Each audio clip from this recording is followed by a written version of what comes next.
Okay, we're live. Hi, this is William Ramsey. Welcome to William Ramsey Investigates. On today's show, I have a very special guest. Her name is Brett Ann Stanciu. Her last name spelled Stanciu.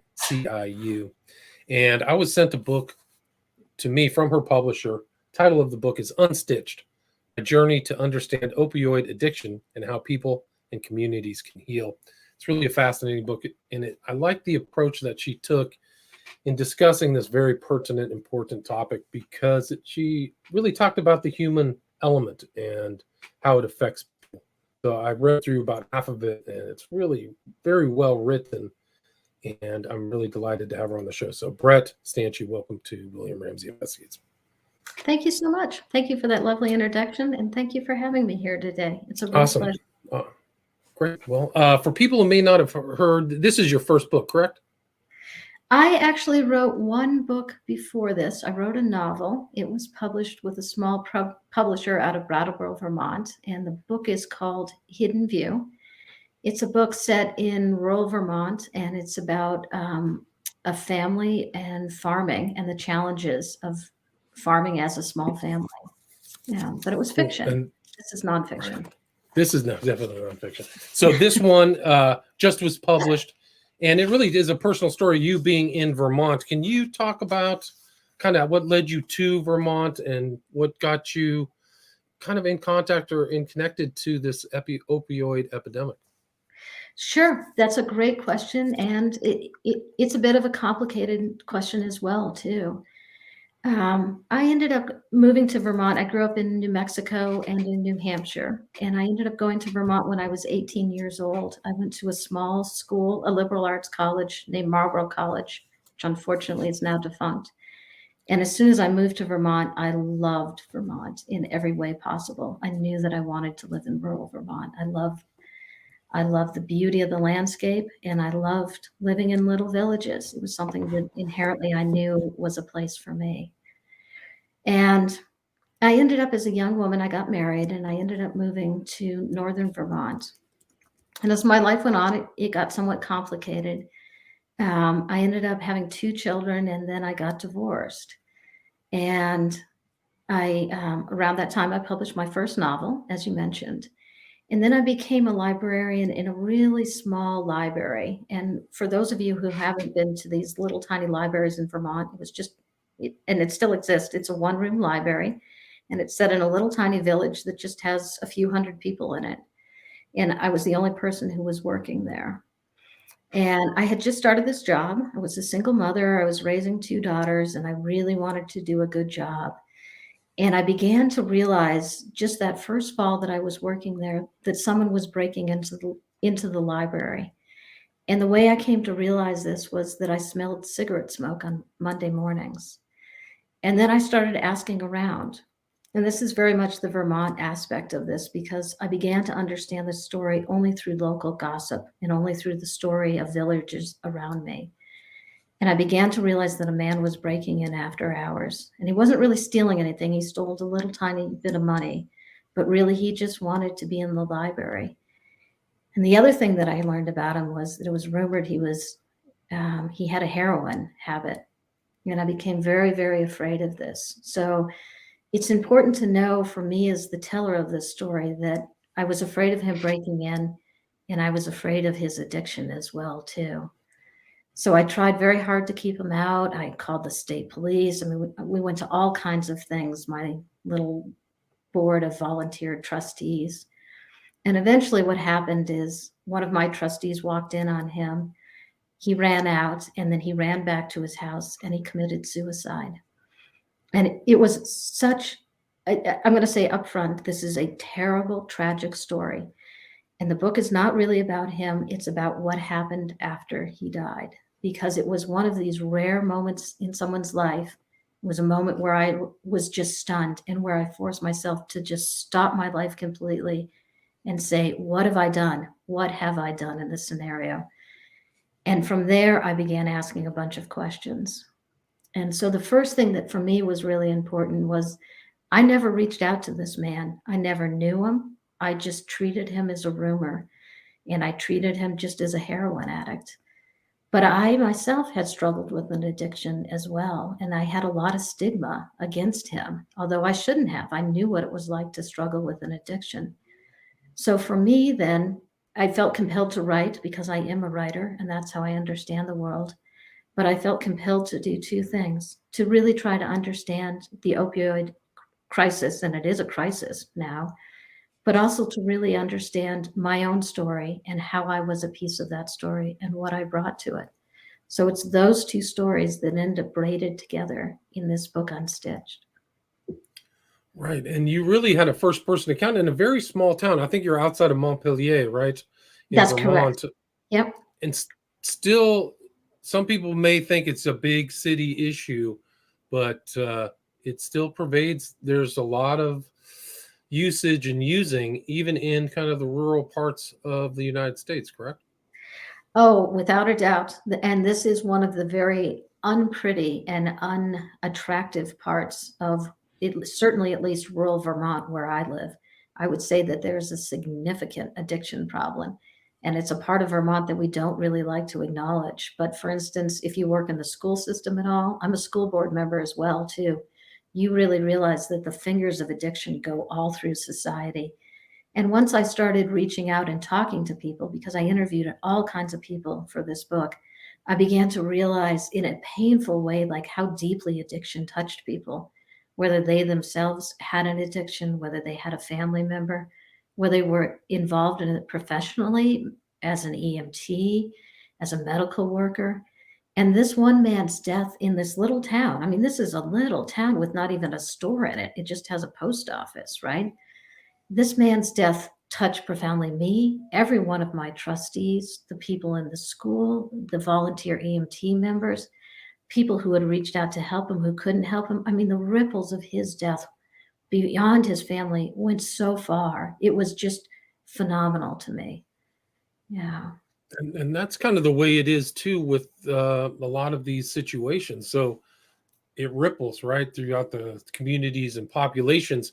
Can you talk about how you started? I mean, it's really have a real thoughtful inquiry into this person after he passed away. Can you talk about what that kind of led you to and who you met up with after that event? Sure, that's a really good question. So, because I was a librarian, the first thing I did was I really realized that I needed to become more knowledgeable myself. I had sort of a superficial understanding of opioid addiction. And the first thing I did is I reached out to people who were much more knowledgeable. So I interviewed people at the local health center, and they gave me a fantastic overview of addiction. I interviewed the local police chief. I interviewed, for instance, the U.S. former attorney, U.S. attorney, but I also interviewed a lot of people who themselves were in recovery. So the interviews that I conducted were both people who were in recovery and had survived, or who had a family member who died, or who had a professional understanding of it. And one of the big ones that I could share with you is it's from the medical point of view, and it's about disease and addiction. And one of the first things that I really had to come up against is addiction a disease, or is it just bad behavior? And this is a question that seems maybe superficial, but it's very, very important, because if addiction is just seen as a disease, like something you could catch, then nobody ever needs to be responsible. And so there's a real backlash against that, right? On the other hand, if someone just has bad behavior and is just doing something naughty, then they're just seen as completely evil and vile. And I really began to realize that what was really important is to really look at addiction and look at disease in a much broader viewpoint. Really dial back that lens and realize there's a real genetic component to addiction. Some people are just more likely to develop a dependence on drugs or alcohol, but there's also a whole array of your life as well too. What are the social causes? Do you come from a life of poverty and trauma? Are you introduced to drugs at a young age? Do you hang out with people who are involved with substances, right? And so I began to realize, like, it's a complex mixture of both body, but also of volition. Yeah. And the bright part for that is if in fact it is also volition as well too, that means that you can get out of addiction. It's not just a death sentence. And as hard as it may be, there is that possibility. People recover. This does happen. Right. You did talk to that one woman, woman who told really her life story, Yeah. but you can see why some of these people, it's not just genetic. They had very difficult lives, difficult deaths and traumas, very specific. I remember her brother died and she had death in the family. So you could see why she would want to kind of numb the pain or get away from, Right. it's just some of the real world stuff and lose themselves in addiction. But she came out the other side, right? I mean, she was able to be one of the Right. fortunate ones. Right. I mean, that was for me, this was also just a fascinating journey as well, too. So everyone I talked to was just incredibly generous in sharing what they had to know. There was just people just did not hold back because they know addiction is incredibly difficult, and people were so generous in like really thinking through things that are incredibly complex. So if I could talk about like two different people who I interviewed. So there's Shauna Shepherd, who you were referring to, who was born into a life that was just so difficult in so many ways. She had two brothers who died. I mean, she was born into a life that was just so painful to me. And yet she managed to get herself out. She slipped up at times, she had relapses, but she was honest, she was thoughtful about what she was doing, and now she's become a medical assistant herself. I mean, she's devoted her life in many ways to helping other people, and I found her just incredibly impressive. And she'll never be famous, she'll never be on Oprah, but I found her just a hero in so many ways. And so she fits into that sort of social um, background of poverty, of trauma. That is definitely, she's typical of that, although she's atypical of how wonderfully she's dealt with things. And then another interview I did was towards the end of the book was from Sam McDowell, who was from a very upper middle class home and just kind of didn't have any trauma in his family, right? Had some addiction, but had kind of a normal life, wasn't a victim of racism, but he just kind of drifted into addiction and drifted into it. The people he hung out with used a lot of drugs and developed a terrible, terrible addiction.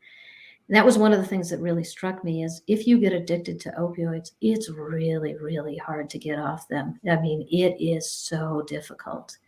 And he even ended up dealing drugs. And at one point, I'm like, Sam, how did an upper middle class kid like you, with every advantage at your hands, end up running drugs down to New York City back to rural Vermont? And he's like, I just drifted into it without even really thinking about it. So that's a different way that people end up in addiction. So there's never like just cookie cutters how people end up in their lives because we're very complex people. Right. And they have, I mean, they say like it's kissing Jesus, and there's really, you get dope sick. Yeah. So there's a lot of things to keep people in that kind of the rut of using opioids. What kind of, when you really had kind of a deeper understanding, like what other stories kind of affected you? Because there's people dying from opioids, even in upper class communities. I mean, Yeah. can you talk kind of about the effects that you saw of this drug use? Yeah. So on a number of levels, it's an interesting question. So, of course, like everyone else, people are not individuals. We like to think of ourselves as individuals, but we're tied up in the whole social landscape that we live in. So our actions inevitably affect other people. Um, so, for instance, if you develop an addiction in one way or another, you're going to profoundly affect your family. You're going to affect your friends. But there's all kinds of other layers that we see. Like, for instance, I'll just give an example in rural Vermont, a rise in crime, right? So, opioids, just by the nature of them, they're both legal and illegal. At a certain point, often for people, those lines are crossed in many ways, right? You end up with an addiction, you end up inevitably lying, you end up breaking the rules, bending things. And what goes along with that is a real rise in crime. And a rise in crime tends to destroy social structure in one way or another. Um, So it wasn't that long ago in rural Vermont, people really never locked their doors, right? But now there's a rise in petty theft. There's a And rise that in happened to you, right? It happened to you specifically. it happened to me specifically. Yes. So my house was robbed several times. In fact, tires were stolen. It was something that made me really angry. There was nothing that really could be done about that. But that tends to rip your when you're robbed, it's a terrible feeling. It rips your trust in the society that you're in, without a doubt. Yeah. Right. That's So one way. there's right Yeah. crime, family breakup, all kinds of family problems are associated with opioid use, right? Yes, all kinds of family problems. Then there's all kinds of problems in the school system as well too, where it tends to wreak havoc. The school system inevitably, and I don't really talk about this in my book to a great extent, but inevitably the school system becomes sort of the social worker catch-all, because one way or another the school system has to deal with kids in need. Yeah. Right. So there's neglect, parental neglect of the kids who are, offspring. The consequences are very profound. Just for one opioid user, just So I think the important thing to really, what I write about in my book a lot is I'm really trying to understand stigma and the stigma that we bring to addiction, whether it's a good thing or a bad thing. And that's a complicated thing. And in the end, about addiction, I think it's important to understand that when you're in the throes of an addiction, it's almost as though there's a veil around you where you lose all sense of rationality, you lose all sense of compassion. Inevitably, you end up in service to that addiction. And in this book, I share my own struggles with addiction and with alcohol and how I went down that path as well. And the reason, initially, I was very, very reluctant to write about my own struggles because that's very painful. It's a source of enormous shame for me. But I really wanted to put that in the book because I didn't want my book to be a finger pointing sort of book and say, if you're using opioids or if you have an addiction, you're a bad person. I wanted to share my struggle because at this point I'm clean and I intend to remain clean until I die. But I know that no one ever intends to develop an addiction. And I know that everyone who's in the throes of an addiction in one way or another wants to get out. The question is, how do we help people get out? And that was one of right, the questions that I ask in the book and pose. right. And I mean, there's a lot of you have to. I think one of the people who was in the book. You state she didn't want to get out. It took a certain point to come to that other side, Oh where my God. I'll just say up front, when you're in the addiction it's described as a beast. It should really be described as just the most awful, terrible beast imaginable. And I know people who have tried. I mean, one of the people I wrote about, he tried 20 times, 20 different rehabs to get out, right? I wrote about a family whose daughter died. They sent her to over 20 rehabs at an enormous cost to them. She didn't get out. It's very, very difficult to get out of addiction. And part of it is there's a real chemical component, a real body component, right? So when you talk about people getting dope sick, being unable to just physically withdraw, that's a real thing. There's a real physical component.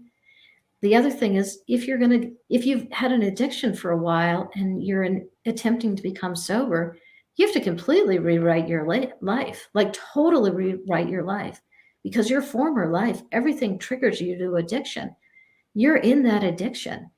And so when I became sober, I had to change so many parts of my life. I left my marriage. I got a new job. There were stores that I never went to. I sold my house, moved to another place. And this happens routinely for people because you're starting a new life. It is that difficult.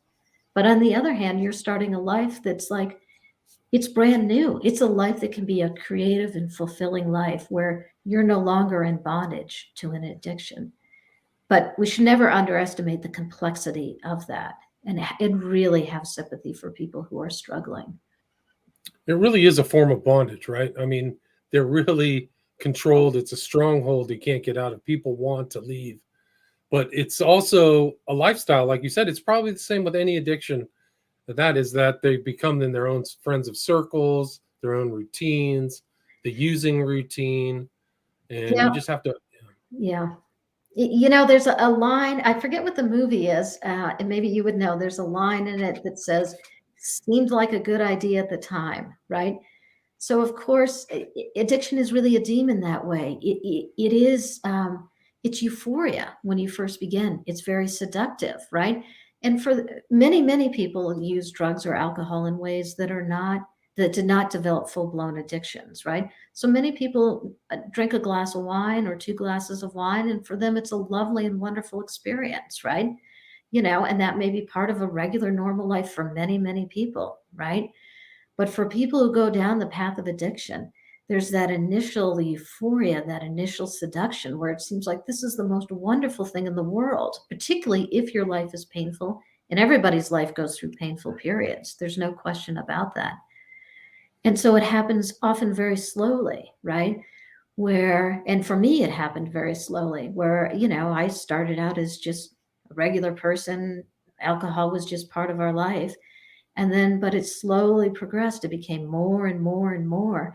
And there's never often like a clear cut line where all of a sudden alcohol or drugs are the most important thing to you rather than things you once loved very deeply in your life. And I think that's one of the hardest and trickiest things for people. Yeah, there is a real component of pain associated with life in general, but also with getting into drugs and getting out. Would you agree with that? I would absolutely agree with that. And I would agree with it from my own experience. Yeah. So when I hit the more challenging parts of my life, I leaned on alcohol because to me it seemed like it wasn't even a conscious decision. It was just something that I felt I needed at that time. It was a way of sort of smoothing off the edges of my life, right? I certainly never set out to say, hey, I'm going to become an alcoholic and a mother. It just doesn't work that way, right? I set out to become a mother, right? And so this is part of the demon of addiction where you're seduced this way, then you're wrapped in this sort of fog. And so the tipping point for people, it's brought up as sort of rock bottom. Well, what is rock bottom, right? Where do you hit that point where all of a sudden it's like, hey, am I really going to make a change in my life or not, right? And for every person, it's different, right? And some people may need that over and over and over again. I write about one man where he realized he was going to go to jail. For him, it was that tipping point. I met another woman and she's like, I was just lucky enough to slowly get better. Yeah. So it's different for everybody. Different, right? What's that end point? I just had somebody close to my family who was in that routine all the way up and died of an overdose in his 50s. But he had been through the entire process from Yeah. his teens to that time, in and out of rehab, working for rehabs, Yeah. falling off the wagon, Yeah. and it consumed his whole life. And it's kind of a sad. The way he ended was very sad. So it wasn't Yeah. an opioid addiction; it was definitely a drug addiction, but he didn't get that one point where like I am completely done. I'm never going to go back to this again. And some people make it and some don't. Yeah. I've heard of stories of people coming out of treatment centers working on getting their next fix. So they Yeah. went because I live by Malibu where there's very expensive treatment Yeah. centers. Yeah. The stories are unbelievable. Like you're leaving something for $10,000 a week and you're going to go use in downtown LA. So it's Yeah. very powerful. This opioid draw is really powerful. And so that was this was also it's first of all, I'm sorry for the loss of your family. I'm sorry for anyone who was stuck in this Thank you. by any means. And it's ubiquitous. But that doesn't mean that for everyone who goes through it or who has a family member go through it, it doesn't diminish that pain in any way at all. Yeah. I think it's really important to note when I first started writing, I was like, I'm just going to write about opioids. But I really realized the problem is really addiction. And whether it's alcohol addiction or opioid addiction, these all work differently. Heroin is a much different addiction, maybe than an alcohol addiction, but the problem really is addiction. And we should really have a lot of sympathy all the way around for that. And there's no end of terrible toxic substances here. Yeah. Right. But I think the opioid is something somewhat novel Yeah. because I don't know if it was prevalent. Maybe there were different variants back in the day when they called it heroin and sold it over the counter, Yeah. maybe at the turn of the century. But the Yeah. prevalence availability of opioids in the last 30 years is something much different, especially for when I was younger. I'm 53. Yeah. When I was teen, that was very unusual to hear of or come across opioids. But today, it's really ever present all over the country. Yeah, same here. I would reiterate that. I'm actually exactly the same age. I mean, when I was a kid, like, marijuana was the big issue, right? And, kids, stealing booze from their parents' liquor cabinets, right? And that's been extremely well documented. The rise of the opioid crisis, who's behind it, how it was pushed, who's responsible for that, who's never going to pay the penalty for that. I mean, that's phenomenally well documented. Just the proliferation of pills in our society has done it's just wreaked havoc across our country. Yeah, I think there's very little debate that it's just been a profound social situation. Yeah. Right. Really profound, very deep. And I think that the tone and your approach in your book is very, I really love the way you approach the problem as a human problem. You're looking at people and definitely trying to figure out, because it's really this problem, it's a matter of the human condition. It's Yeah. almost like a very profound spiritual or philosophical thing that leads people to in these difficult things that potentially lethal consequences. So it's Yeah. almost like a spiritual event when I was looking at it. Like, it's very, very profound. What did you find when you're looking in that could get to the other side? Like, you talk about the pain of drug use. How do people heal? How can they ever come out of this?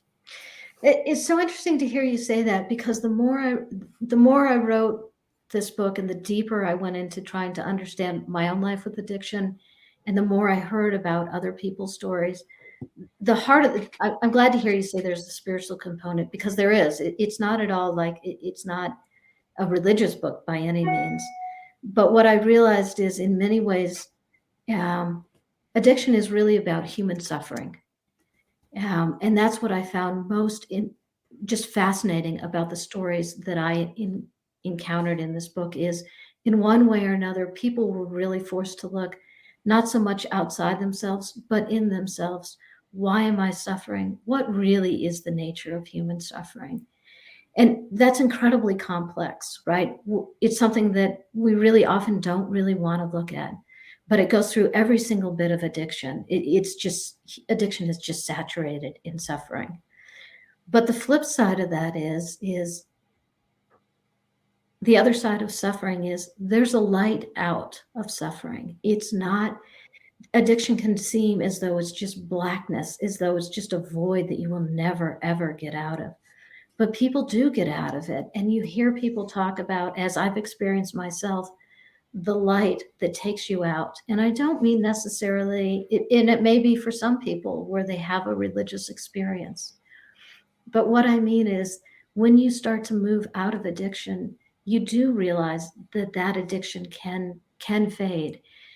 And what I began to understand as I wrote the book is, the way out for people often is, there's someone on the other side for them. There's one particular reason at least, why someone chooses finally to maintain sobriety.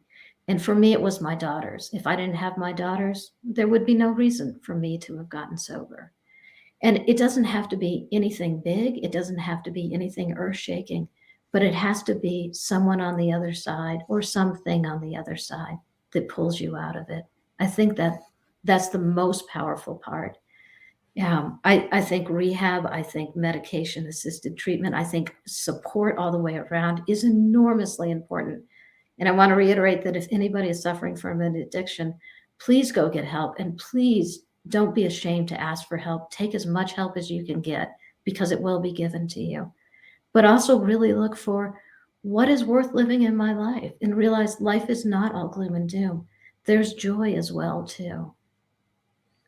What I found also, like, I've known people who have used heavy drugs, and people think that they're partiers or happy. They're in suffering. I've seen a lot of people, they're in a lot of, even so, like, the concept of a drug user as somebody who's trying to just party it up. And in my experience, a lot of times that's false. They are trying to cover up very profound human suffering, personal suffering. I found that's I really what's.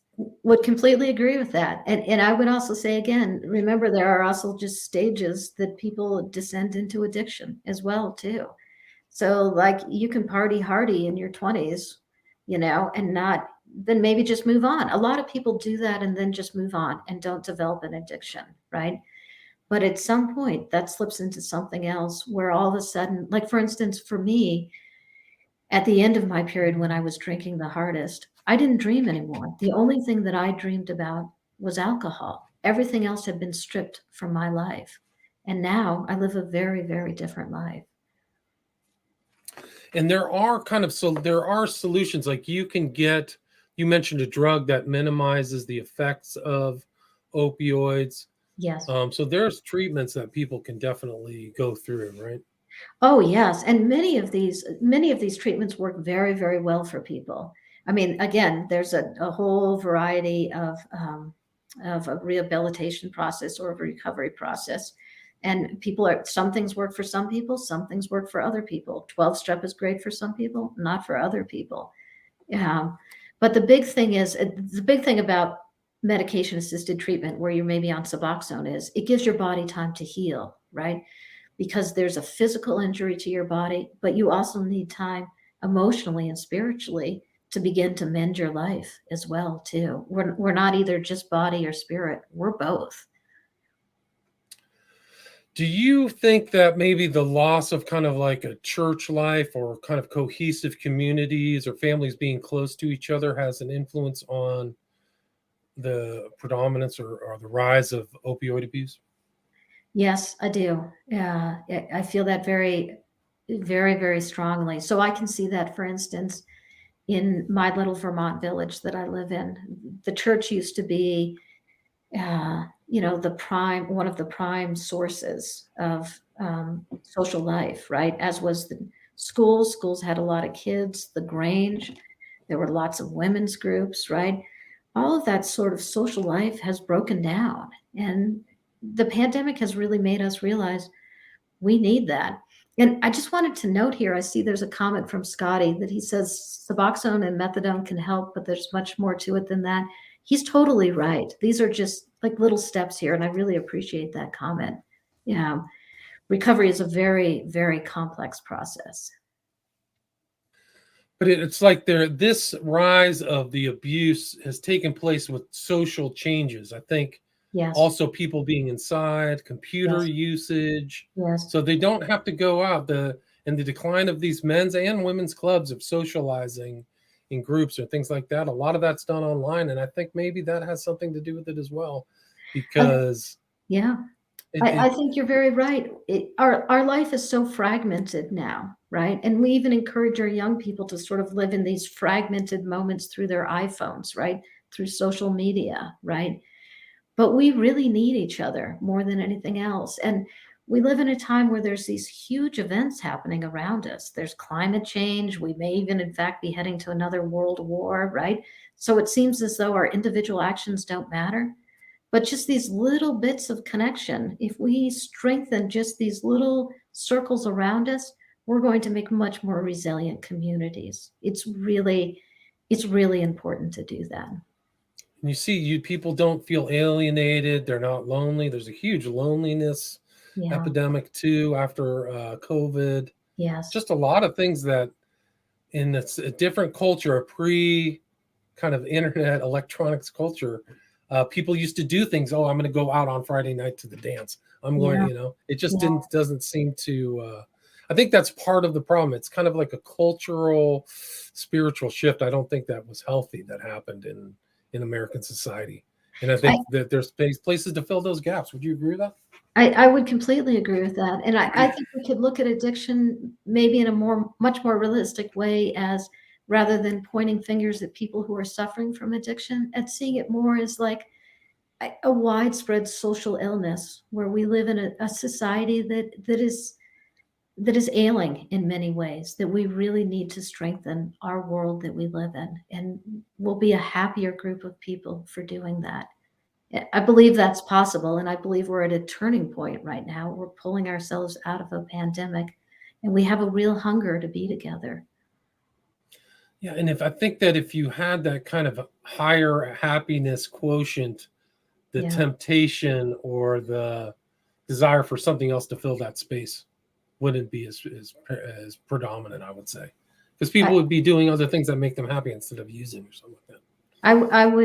I would concur with that. I believe addiction fills a great void in our society and in our individual lives. And if we don't have those voids, if we don't have those emptinesses, we'll do other things that are happier and healthier for us. Yeah, that's a good, it's It's insightful. a really well written book. I really enjoyed reading this. You have a talent, and I think you put across in the book this real kind of human element, non-judgmental, really trying to sift through and get to really the core of this personal experience of this terrible plague or scourge of Yeah. opioids. So I condemn you. I commend you for writing the book. Really excellent. Where is there anything you'd like to add, or anything that I missed? Anything that you'd like to end up with?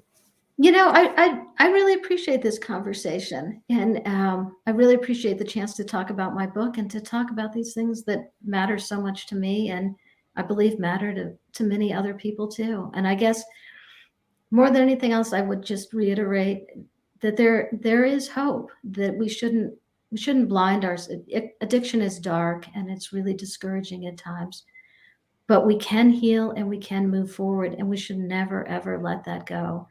And we should just try to be kind to each other first. And let's start there. Yeah, Yeah. that's a good start. Where's the best place, Brett, for people to get Unstitched? I always recommend independent bookstores because I love independent bookstores. If it's not there, ask them if they will have it there. And it's definitely on Amazon as well too. And anyone can also find me on, I write a blog as well too. Anyone can also write to me as well too. I'm happy to hear from people in my What's blog. the name of your blog?